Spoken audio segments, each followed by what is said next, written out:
This is about autonomy at the university level. But I would like the faculties and institutes, all PTJ actually, to understand that autonomy actually is cascaded downwards. So from now on, for example, faculty will have to know that autonomy is also responsibility and integrity on their part. So we will sit down and say, look, this is, for instance, the amount of money allocated to you, including staff salaries and so on, and you must know now how to manage your own affairs. So it has to be cascaded down. If not, it doesn't mean anything. It's just getting autonomy from the governments, but we don't cascade it down. And it's important for us, for me as ABC, to cascade it down, because the sense of responsibility, sense of being efficient, sense of being effective must be cascaded down. It should not just be at the university level and board level. So everybody must be accountable. For example, as an example, together with this path to autonomy, which I must say UKM played a major role in developing the University of Good Governance, the tool for measuring whether a university is prepared for autonomy. Together with this, we are developing another tool for evaluating or for estimating the cost of each program. So now, once we know the cost of each program, we've done the input. What are the factors that go into the cost, which include staff salary and so on, the resources that we need to run a particular program. So every faculty will know the cost of their programs and the minimum number of students they take to maintain that cost. So at the end of the day, everybody will say, hey, we better work on quality, because that's the only way for us to compete and attract all the resources, including the students. So research grants, international funding, all this will depend on how good we are.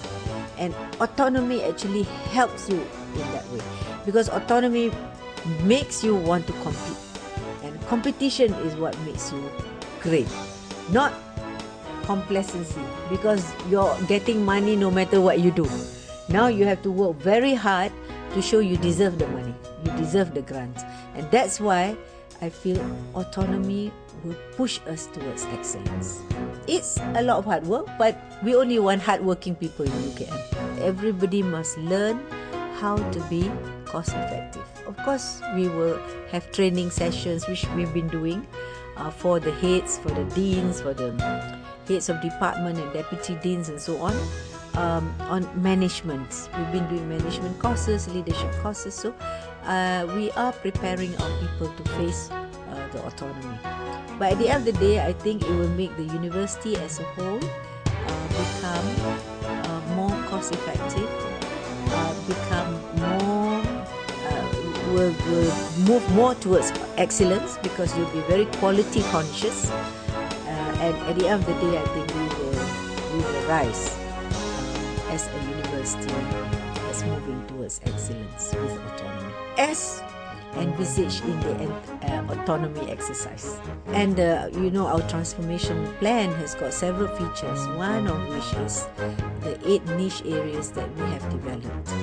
The important thing about this niche area is that we are able to focus, and focus is important in achieving excellence, so that we don't do everything and anything, but focus in these 8 areas. And more importantly, in the 8 areas, we bring together people from different disciplines to work together for greater impact.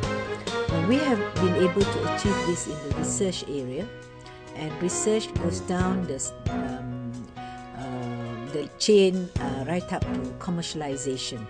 And you can see this. You can even see this in the innovation part, for example. Renewable energy has a part that can demonstrate the projects. We need to, and community service, we're also trying to work in the area of the 8 niche, so that people from the different disciplines can come together to transfer knowledge for community engagement and community development.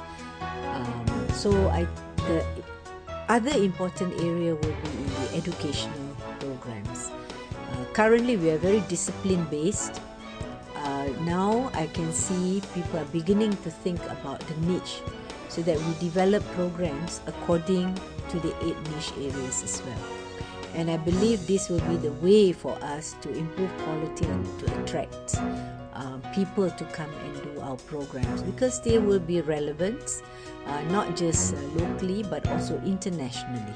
Maybe the university need to think even broader than what we have currently. We have very discipline-based faculties. Perhaps we need to look at how we can integrate for the undergrad, for example, how they can also benefit from the good sciences that we have in the university, like the social students who come into social science, for example, should also benefit from a broad education in science.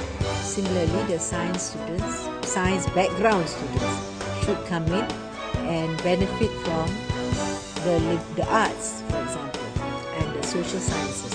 Then they can have their major. Their major can be in science or in social science, but they must have this broad-based, liberal and multidisciplinary approach. Otherwise, you cannot fit into the world, because the world is a multidisciplinary world. When you go out, there's no way you can go out as a historian only, or a geographer only, or a biologist only, or zoologist only. Impossible.